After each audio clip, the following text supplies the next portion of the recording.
Olá, olá, olá a todos, sejam muito bem-vindos a mais um Não Podcast. Eu sou Felipe Paleta, aqui estou me aproveitando das férias da Helena para tomar conta aqui do podcast. E hoje no podcast a gente vai ter um assunto super legal e super interessante. A gente vai falar sobre as startups.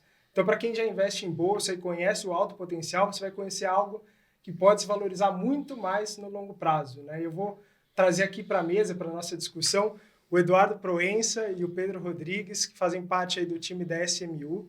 Prazer. Prazer, O Edu pessoal. eu conheço há bastante tempo, Tem né, uma boa Edu? história aí de alguns anos no mercado. Outro mercado, Deixa né? para outro Outro dia a podcast. gente fala sobre isso. Deixa para outro podcast. Então eu vou pedir para vocês se apresentarem rapidinho, assim, coisa de 30 segundos, quem que é o Eduardo, quem que é o Pedro, o que, que vocês fazem, Uhum. e já contar um pouco de quem que é a SMU.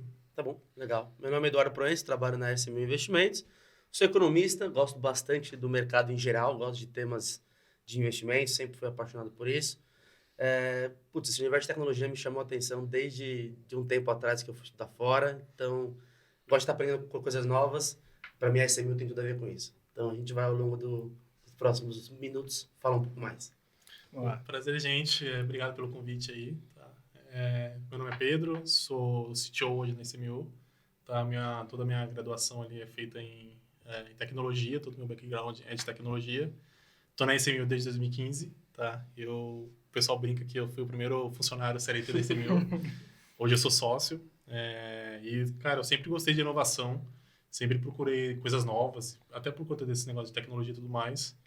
E na SMU eu pude colocar isso em prática. Então, acho que o bate-papo vai ser bem legal aqui sobre o que a SMU se tornou e o que ela vai se tornar ainda. Legal. E só para complementar, hoje a gente está aqui também com o Luiz Sesta, que é o nosso analista, o grande especialista aqui da Monet de startups, traz várias recomendações. E aí, Sesta, tudo bem?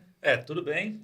Acho que vocês já devem conhecer um pouco, pelo menos um pouquinho da SMU, se não muito, porque a gente já recomendou uma startup do portfólio da SMU. Acho que todo mundo se lembra, no finalzinho do ano passado, que a gente recomendou que os nossos assinantes investissem na startup Apetite, né?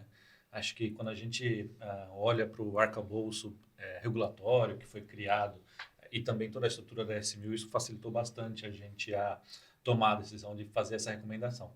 E eu estou bastante ansioso para entender qual que vão ser os próximos passos do crowdfunding, né? A gente teve uma caminhada nos últimos anos desenvolvendo tudo que estava descrito na 588. Perfeito. Agora tem o sandbox, né? Que é Exato. aquela dinâmica em que uma parcela da regulamentação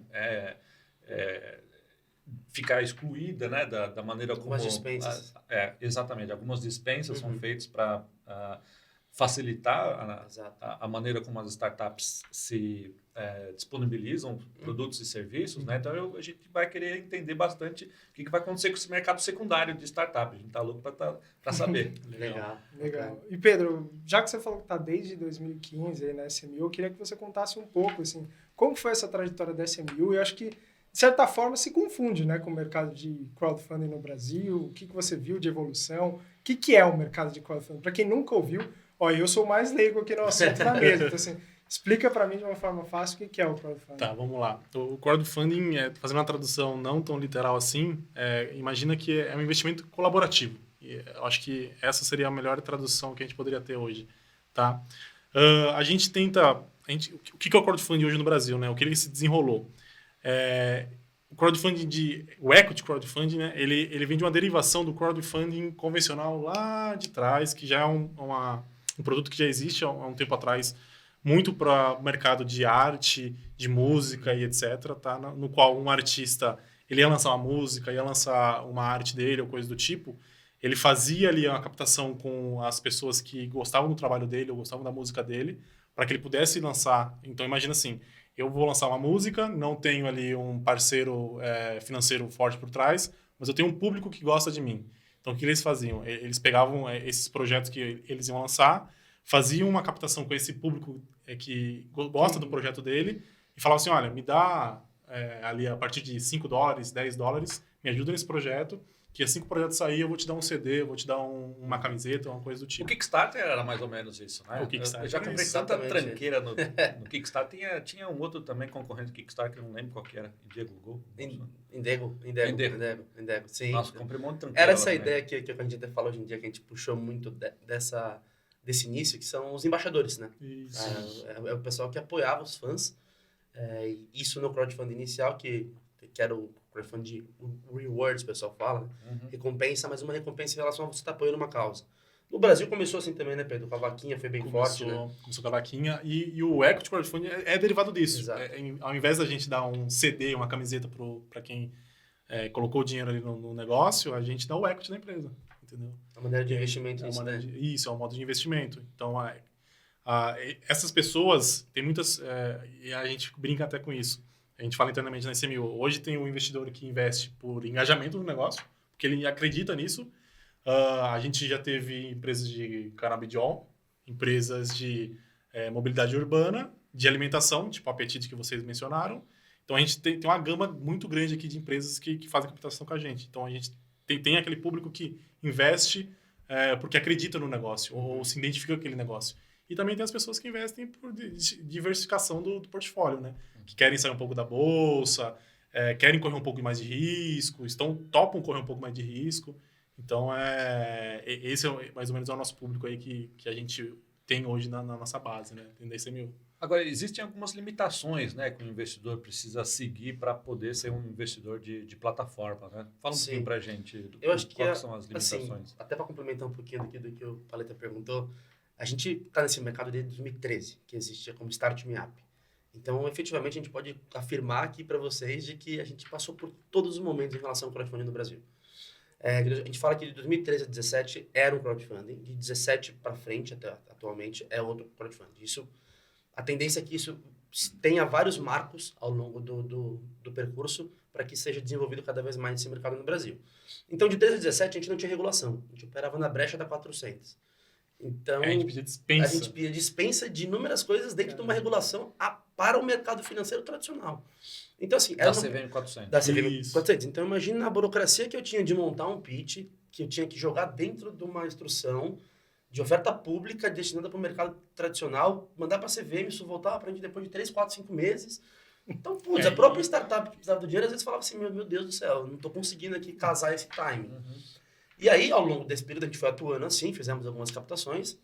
E em 2017, a gente até gosta de pontuar que o Diego, que é o co-founder da SMU, e o Rodrigo, junto com o mercado inteiro, os players mais iniciantes em relação a esse mercado, se juntaram para bater na porta da CVM e falar assim, pessoal, não, a gente criar uma regulação para a gente aqui, para a gente potencializar esse mercado. Então, assim, tem público, o pessoal quer, a gente sabe fazer, já se provou isso daqui. Então, vamos tentar montar alguma coisa. Foi quando nasceu o 588. E aí, de 17 para 18, o pessoal voltou in-house, montou efetivamente a parte de compliance, que tinha que se fazer de estruturação. E 18 para frente, começamos a atuar de uma maneira diferente. Ou seja, de lá para frente foi só crescimento por conta de uma validação de modelo de negócio. Igual toda startup a gente teve junto com a CVM. Então, está provado ali que funciona. E aí a gente vem crescendo de cada 2 dígitos a ano. E batemos ano passado no mercado inteiro, já superou 100 milhões de reais. Que é uma marca muito interessante. Por quê? Porque a gente só pode captar por empresa 5 milhões. Então, se você, entrando um pouco dentro da 588 em mérito de investidor, o ideal é que ele faça os investimentos da mesma maneira que ele faz dentro do mercado financeiro. Que ele respeite as limitações de risco, ou seja, aquela porcentagem do patrimônio dele quando ele não é qualificado, que ele siga a mesma coisa para o investimento em startup, até para um cuidado de portfólio, e para o investidor profissional ele tem uma liberdade maior para poder investir, mas entenda que também é investimento de risco, você não deve fazer uma alocação sem um estudo próprio para isso. Então, do lado do investidor, é a mesma regra do mercado tradicional. Para o lado das empresas, as limitações são em volume financeiro, então volume captado. A cada 180 dias, as empresas podem levantar 5 milhões de reais no total, com a condição de que no ano anterior o faturamento dela não tenha superado 10 milhões. Então, isso é de 17, 18 até hoje. Neste ano, a gente espera que haja também uma nova mudança, a gente conta com a CVM para isso, para aumentar esses números. Então, de 5 passar pelo menos para 10 milhões, dobrar o limite de captação, e que do faturamento passe ali pelo menos para 30. A gente espera um pouquinho mais, mas a gente trabalha com esse mínimo hoje. Vai ser bastante importante, acho que essa mudança, acho que leva o crowdfunding para outro patamar. Eu comecei a me aproximar assim, do crowdfunding em 2016, que eu comecei a fazer alguns investimentos, mas o que me chamou a atenção, assim, eu queria começar a investir em startup, mas eu queria começar a investir com poucos recursos. Eu queria começar a colocar 5 mil, 10 mil, 15 mil, 20 mil, e não tinha tanta regulamentação naquele momento. E eu ficava com receio, porque eu via que deveria existir uma grande atenção minha para os contratos que eu estava Com assinando. certeza. Só que se eu queria colocar 10 mil reais numa startup e o advogado ia me custar 3, 5 mil reais, não funcionava, não Sim. fechava a conta. E foi por isso que eu me aproximei do crowdfunding, porque os contratos são, de alguma maneira, padronizados Com e certeza. validados, né, pelas plataformas, e acaba que esse tipo de custo não acontece. Obviamente que todo mundo precisa ler Sim. a documentação, os riscos, mas o fato é que já existe algum arcabouço Excelente ponto. que nos resguarda um pouco. Se alguém vai querer se tornar um investidor de startup com 1.000, 2.000, 5.000 reais e vai fazer isso batendo na porta das startups, vai ser muito mais difícil começar, né? Não, totalmente. Eu acho que assim, tem 2 pontos aqui que você levantou que eu acho que é importante falar. Primeiro que investimentos, antigamente falava-se que era muito do PIPE, né? Que era Private Investment in Public Equity. Era um investimento de gente com poder de capital muito maior. Então, você fazia isso via terceiros, via fundos. E aí, todo mundo aqui sabe que o cheque é um pouquinho acima do que a gente está conversando aqui. Então, você já tinha essa limitação que não era uma democratização, ainda mais pensando no consumer pessoa física, então que não dava para ele ter acesso a isso. E o que você falou, putz, eu quero investir direto numa startup, mas eu vou investir no mútuo conversível que eu não conheço a pessoa que está lá, o que eu vou fazer, meu Deus do céu. Hoje no crowdfunding a gente trouxe essa modalidade jurídica, que é um valor imobiliário. Você está investindo no valor imobiliário pela CVM, ponto final. Então toda a parte de jurisprudência que a gente trabalha dentro hoje, a gente tem o nosso escritório de advocacia, o nosso parceiro, a gente tem estruturação para isso, e a CVM está sendo de todos os passos que a gente leva quando a gente vai abrir uma oferta. A gente tem que comunicá-los, quando a gente fecha a oferta, passar todos os valores, os contratos, tudo bonitinho para a CVM validar. Então, essa jurisprudência eu acho que foi um marco que falou assim, da mesma maneira que você compra ação, com a tranquilidade, confiança que você tem na sua corretora, no seu parceiro, venha para o crowdfunding também, que a gente tem a mesma estrutura pronta para te receber. Foi daí para frente que as coisas começaram a efetivamente andar de maneira transparente e positiva para os investidores. A 588 ela foi montada pensando muito nos investidores. Assim, para dar segurança para os investidores que querem investir nas startups. Se você ler ela, você vê que muitos do material que tem ali, do ferramental que tem ali, né, é para dar essa salvaguarda para os investidores. Isso é bem legal. E o que você falou, até para complementar esse ponto, a S1000 desde o início tem como propósito investir em todas as empresas que ela coloca ali. Tem mais um ponto que eu falo assim, a gente está no mesmo risco. Se a gente ganhar, a gente vai ganhar junto, se a gente perder, a gente vai perder junto. E todas as ofertas vocês investem também. Desde 2018, todas as ofertas. Desde que teve efetivamente um marco de aumento de ofertas subsequentes uma das outras, a gente pega um montante nosso ali e investe também. Isso é importante para a gente estar com o investidor efetivamente no mesmo risco. E, putz, cara, a gente é uma startup também. Então, é um esforço que a gente faz. Nosso lado encaixa em ideia, você sabe muito bem como é que funciona o financeiro de empresa pequena. Mas a gente se esforça para estar sempre com o investidor e estar alinhado em todos os pontos. Então, tanto do lado bom quanto do lado ruim. E para o investidor entender, assim, para o cara que está conhecendo o crowdfunding agora, ele foi lá, colocou dinheiro naquela empresa, você falou, a S1000 entra junto. Assim. O que a S1000 também faz para ajudar, de repente, aquela startup? Porque, geralmente, a gente sabe, startup não tem aquela pessoa de marketing, nem sabia que ela precisaria investir em marketing, ela, juridicamente, ela não é bem assistida. Sim. Como que é esse trabalho, assim, no dia a dia? Então, Paleta, eu gosto de pontuar que a gente começa ajudando a empresa antes dela subir lá. Ela vem no nosso deal flow, às vezes ela tem o que a gente fala que é o MVP, né? Que é a ideia de que o que ela tem ali, falando em uma linguagem mais direta, o que ela acha que ela tem ali está aprovado efetivamente, ou não está, é uma ideia ainda, tem que executar, pegar feedback. Então, a gente já começa com essa análise. Passado esse crivo inicial, a empresa realmente tem alguma coisa ali que está rodando, algum projeto, algum software, alguma coisa que ela esteja pontuando como produto para captação, começa a parte financeira, começa a parte de análise de ideia. Então, eu estou achando que eu preciso disso daqui para usar esse dinheiro, então o use of proceeds da empresa vai ser para isso, eu quero chegar nisso, a gente já fala assim, calma aí, às vezes não precisa de todo esse dinheiro. Pouco dinheiro é ruim, muito dinheiro também é ruim. Então, a partir do momento que você vale 10 milhões, você tem que entregar como uma empresa de 10 milhões. 20 milhões, 30 milhões, 100 milhões é outra coisa. Você vai ter que entregar como uma empresa de 100 milhões de reais. Então, acho que a S1000 gosta de dar um feedback tanto quando a empresa está aprovada, quanto ela não está aprovada no momento. E não quer dizer que ela não vai estar aprovada no momento de mais 12 meses, assim, que ela pode voltar para cá. Então, acho que começa aí, a tentar botar a pessoa num ciclo de quem está analisando 100 empresas por mês. Começa ali. Aí, todo esse processo que a gente tem internamente de construção de uma oferta, do marketing, pegar o lado forte da empresa. Qual a solução que você tem? Como é que você me resume a sua empresa em 3, 4 palavras? Isso ajuda muito a pessoa, às vezes, a clarear um pensamento que ela nunca teve por estar na operação, no dia a dia, em relação a isso. Isso do lado do empreendedor. A gente traz, muitas vezes, contratos jurídicos, uma análise do direito muito forte sobre empreendedores, que eles estão fazendo, se eles estão full-time, às vezes o cara está em 2 trabalhos, a pessoa está em 2 trabalhos, não tem muito como a gente aprovar, porque não é o seu foco aquilo lá. Então, o feedback bom é isso, estejam sempre focados no que vocês querem, se é o business da empresa, façam só o business da empresa. Então, essa curadoria que a gente tenta passar para a empresa é para que elas estejam maduras o suficiente para começar uma captação. É desgastante. Você tem que responder grupos, tem que responder perguntas que às vezes você nunca teve. Você vai ter que acordar e dormir fazendo o mesmo pitch para todo mundo. Então, eu acho que passado esse momento de captou o dinheiro, você conseguiu vencer aí 500 investidores, 200 investidores com 3 fundos juntos, você, ok, você mesmo se sente muito mais confortável, fala assim, validei meu modelo de negócio, não só de uma maneira. E aí, junto com isso daí, a gente passa a fazer o acompanhamento de KPI gerencial, porque a gente entende que a pessoa tem que estar no foco do trabalho dela, então a SMU está lá para ajudar e não para prejudicar em relação a me dar 50 relatórios. A gente tenta trazer as sinergias que façam sentido para a startup, então, preciso de um capital de giro, preciso de uma agência de marketing, preciso de um advogado, a gente está sempre próximo para tentar fortalecer a empresa investida, afinal a gente também é investidor, sempre buscando uma sinergia para levar ela para o próximo estágio, para a próxima fase, mas sempre no timing dela. A SMU não tem como foco pegar, captar uma empresa e levar ela direto e falar, não, vamos começar agora a fazer a sua série A porque a gente quer fazer exit. Tudo tem o timing correto para isso, o momento para isso, e junto com isso vem o valuation e o tamanho do montante captado para isso.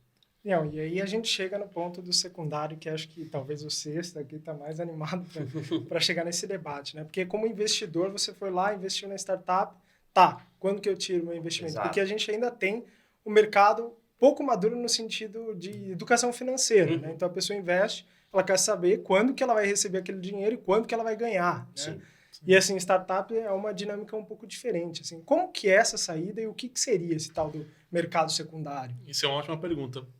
O que a gente vê do mercado, né? Porque a gente está aí já faz um bom tempo. O investidor, é aquilo que eu falei, ele topa correr o risco.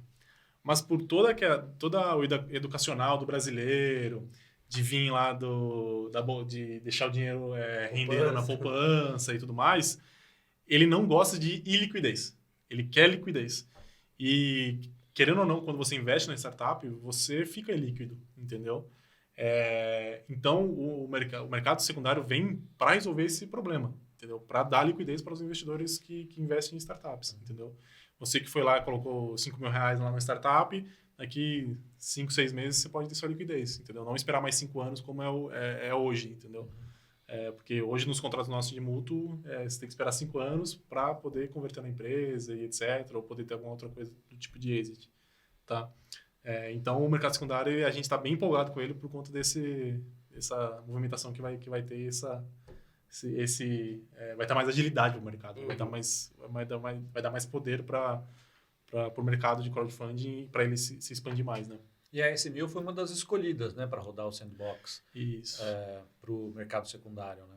Isso. O que é, assim, os prazos que a gente pode esperar com relação à implementação, primeiros deals? O que vocês estão imaginando? Eu acho que é legal, antes de falar isso, até explicar um pouquinho o que é o Sandbox, né? Sim. O Sandbox começou com a CVM lá em final de 2019, começo de 2020, começaram a discutir sobre o Sandbox, muito por conta, depois que veio o Pix, que eles começaram quando começou a falar sobre Pix, que a CVM começou a querer montar alguma coisa de Sandbox, coisa do tipo, tá? E eles usaram o Sandbox para trazer inovação para o mercado financeiro, tá? Porque, querendo ou não, no mercado financeiro, a gente, por questões de regulamentações e outras coisas, a gente é um pouco engessado para fazer coisas no mercado, entendeu? A gente, por exemplo, no crowdfunding, a gente tem claras limitações ali até onde a gente pode chegar, tá? E pelo Sandbox, a CVM quer utilizar o Sandbox para trazer inovação para esse mercado, para um mercado que, entre aspas, não se tinha inovação ali, principalmente no mercado de bolsas ou coisas do tipo, tá? E aí, respondendo a sua pergunta, em questões de prazo e tudo mais, tá? O nosso prazo, a CVM deu para a gente um prazo de 1º de junho para começar a licença, tá? É legal falar que nesse sandbox da CVM foram 37 empresas que participaram. Dessas 37, apenas 4 passaram. E a SMU foi uma delas, tá? No caso, para montar a Bolsa de Valores. E Mas aí nem todas no secundário, né? Nem todas. Não. O secundário acho que são vocês e a Begin. e a Begin. a Begin. Isso. Aí teve Projetos diferentes, mas os dois sim. no mesmo intuito. Isso. E aí teve a descripturação, que eu acho que foi o Basement, e a Exato. outra eu não lembro agora. Foi a Vortex. Foi a Vortex. Isso, verdade. E aí, essa licença nossa, ela tem início em 1º de junho. Então, a CVM falou assim, em 1º de junho vocês podem começar a licença.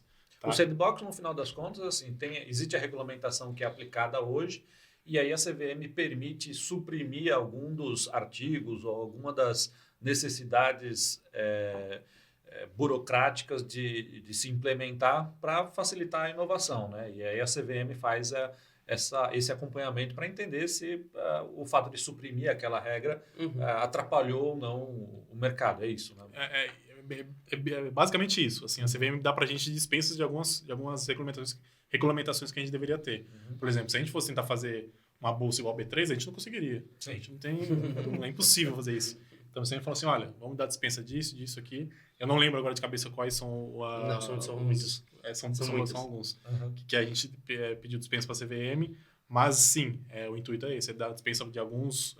do que ela entende que faz sentido, dar dispensa ali, de algumas regulamentações, para que a gente consiga aplicar essa inovação no mercado.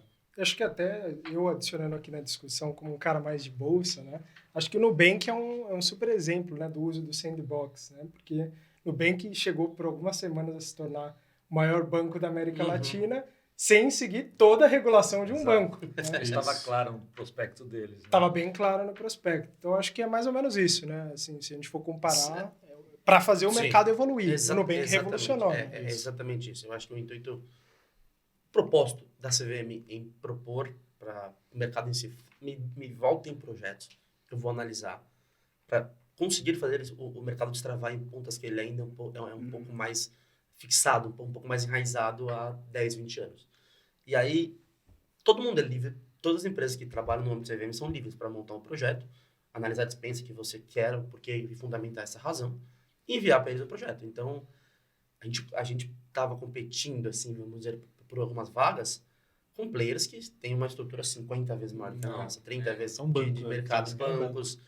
Então, assim, eu acho que a ideia do sandbox é ajudar quem está tentando fazer uma coisa diferente e não fortalecer quem já está fazendo a coisa há muito tempo, entendeu? Isso. Porque essa pessoa tem estrutura para fazer o que ela quiser, da maneira que ela quiser, desde que ela respeite as regras.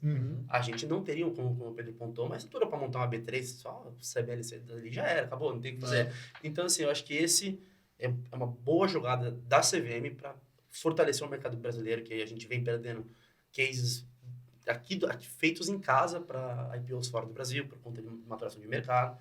Então, se você não investe, dificilmente vai crescer. Então, acho que o Sandbox veio para também começar esse movimento desde baixo até em cima. E aí a ideia é, assim, todas as startups que captaram com você teriam a oportunidade de negociar as ações, as cotas no secundário, os instrumentos que a gente utiliza normalmente para investir, ou a gente tem alguma limitação para fazer esse...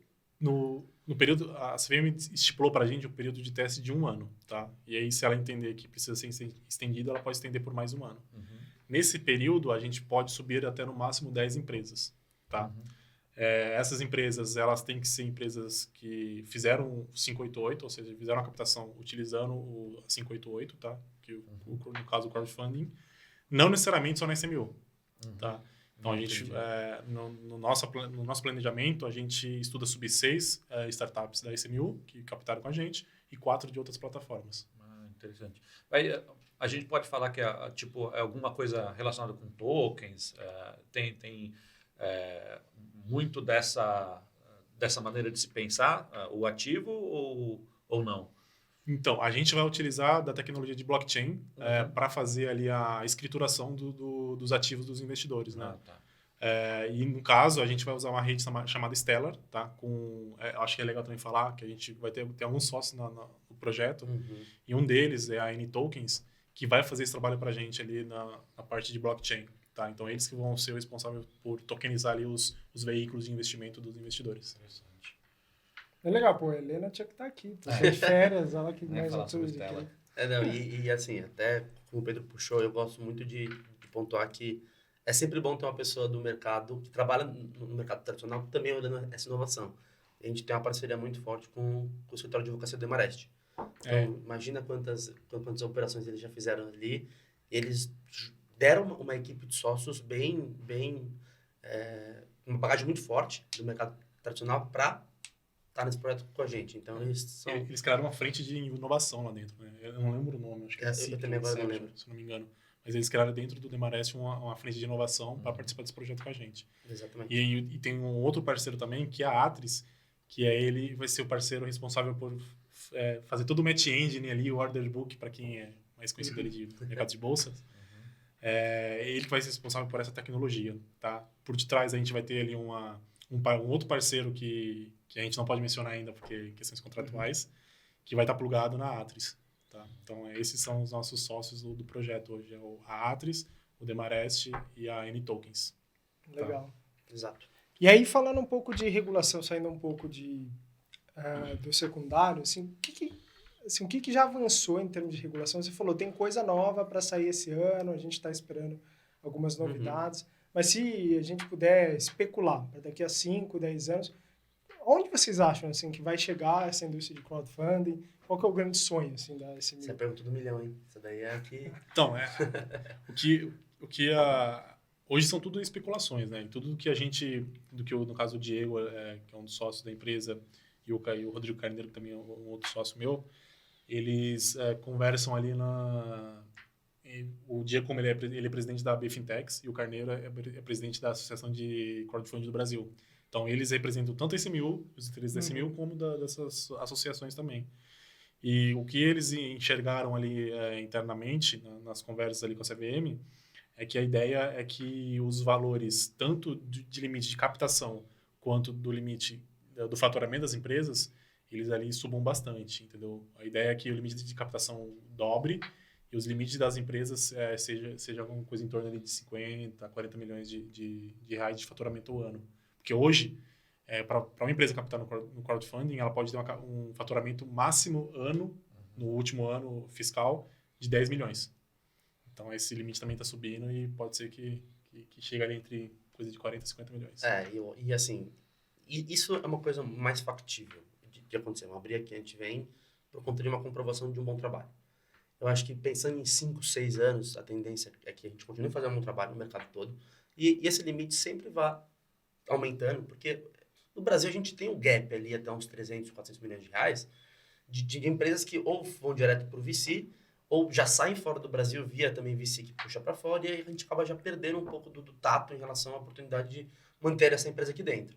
Então, a ideia é que o mercado vai se testando limite por limite, de uma maneira que, enquanto a gente conseguir fazer aqui bem feito, a gente pode passar para cá, e assim, até a gente efetivamente entrar na linha do tempo de uma empresa com um ecossistema. Então, a gente pode atender a empresa desde o seed, que está começando ali de uma maneira profissional, junto com investidores anjos, fundações, pessoal que hoje trabalha muito bem também, até levar ela numa possível B3, numa possível segunda bolsa que investe no Brasil também focada no estilo Nasdaq. Isso pode muito bem acontecer. O Brasil é uma potência em relação às empresas, em torno de vários unicórnios ao redor do mundo.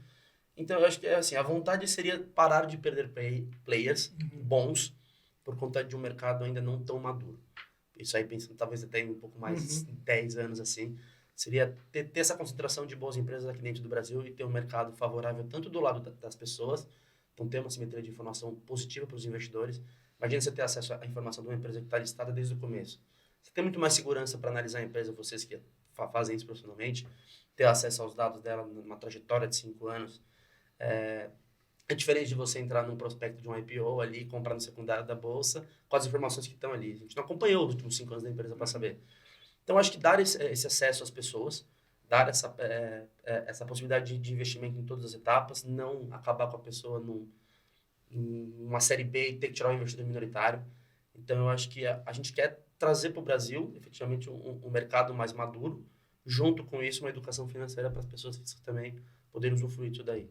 de uma maneira bem positiva. O crowdfunding não é um negócio assim que surgiu no Brasil, né? É um negócio que já vem na Europa bem desenvolvido, já tem grandes unicórnios que foram captaram recursos através de crowdfunding, né? Acho que isso é interessante, porque muita gente acho que nunca ouviu falar que isso existia lá fora, mas é importante colocar aqui.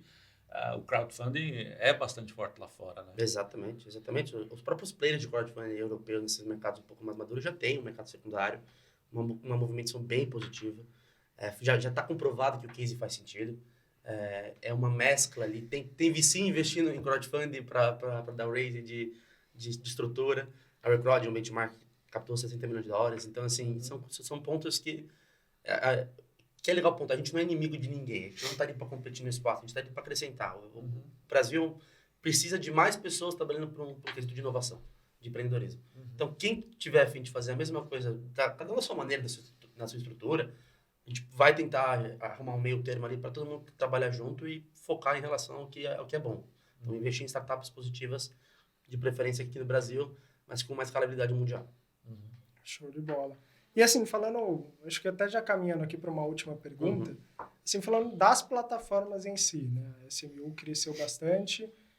Para onde está indo esse mercado? A gente vai entrar em uma sequência em que vão existir plataformas que atendem um problema específico do mercado. Como que esse mercado está se desenvolvendo? Assim, até uma forma de vocês mostrarem um pouco assim, dos diferenciais da SMU.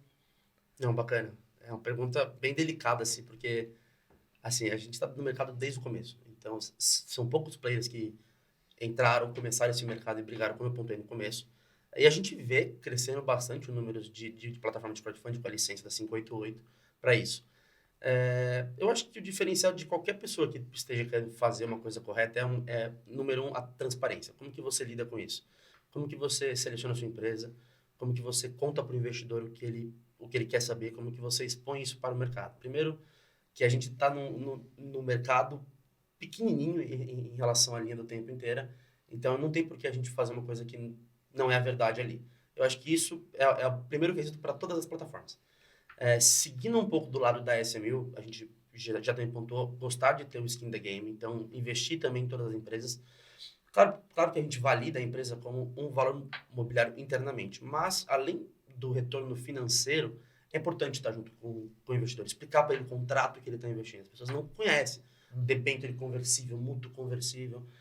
Lá no quadro de acionista, depois que a empresa deu certo, como é que fica o investidor ali? Putz, eu vou ter uma ação preferencial, então eu vou ter preço de tela? Não é assim, calma. Então, esse educacional a gente é muito forte também. Inclusive, a gente tem um podcast, eu quero convidar vocês depois, que é o SMU Educa. A gente gosta de ter esse trabalho junto ao nosso público, ao crowd mesmo, que é a galera que aposta, que investe junto com a gente em mais de uma startup. Então, acho que essa educação é o que dois que toda a plataforma deveria também estar junto. E, cara, time. Você tem que investir no seu time, você tem que dar valor no seu time. Pessoas que estão com o mesmo propósito. Não tentar sair do 0 para o 100, tem que passar pelo 5, pelo 10, pelo 15, pelo 17,5. Então, é um crescimento orgânico. Eu acho que todas as plataformas têm um tempo de maturação. Você não tem como entrar no mercado hoje e achar que todo mundo vai confiar em você do dia para noite. E o próximo unicórnio vai sair da SMU? Como que é? Eu não gosto de falar o próximo, eu gosto de falar os próximos. A gente trabalha justamente para isso, cara. Eu acho que o unicórnio é o que o mercado olha como símbolo de sucesso, né? Mas a gente é muito defensor de uma tese chamada Early Exit. O investidor ele não precisa ganhar 1.500% para falar que foi sucesso. Se ele ganhar 50%, se ele ganhar 10 vezes, 7 vezes em um intervalo de 2, 3 anos, cara, você sabe como é que funciona o retorno, né? Um retorno excelente para ele também. Então, a gente gosta de ter todos os tipos de cases. Startups pré-seed ali, que está começando, captando R$600 mil, até futuramente a empresa que vai captar 10 milhões. E aí, a maturação e desenvolvimento do múltiplo vai de acordo com o posicionamento e tamanho que ela vai evoluir ao longo dos anos. Mas é um longo prazo. Show, gente. Eu queria agradecer bastante a presença de vocês. Foi um papo, acho que muito enriquecedor. Eu que conheço basicamente aqui pelo Sexta, sobre o assunto, sobre o tema. Aprendi aqui pra caramba. Queria agradecer a presença de vocês e convidar sempre vocês aqui para participarem com a gente. Claro, a gente que agradece o convite e o espaço aqui para debater uma coisa que, como você mesmo colocou, é extremamente novo no Brasil. Muita gente não conhece o termo crowdfunding e agora vir no secundário em cima ainda. Muito obrigado pelo espaço que a gente conversar sobre Eu isso. queria até parabenizar vocês pelo trabalho da Monet. A gente conversou lá no comecinho, né? E vem evoluindo bastante, um trabalho bem sério, a estrutura que vocês estão montando. Acho que é um trabalho sensacional você conseguir cobrir todas as áreas que estão envolvidas no mercado. Não é nem um pouco fácil, mas é importante que a gente tenha esse discernimento em relação ao que é correto, a informação certa e, se puder, em todas as áreas em relação ao mercado financeiro. Parabéns para vocês, Show, gente. Edu. Já que o Edu fez aqui um merchan pra gente, eu quero aproveitar e pedir para você seguir a gente nas redes sociais. Então, se inscreve aqui no nosso YouTube, segue lá no Instagram, no Twitter, enfim. Todo lugar que você procurar, Invista Monet, Monet você vai achar. Então, agradeço bastante a presença de todos. Até o próximo Não Podcast.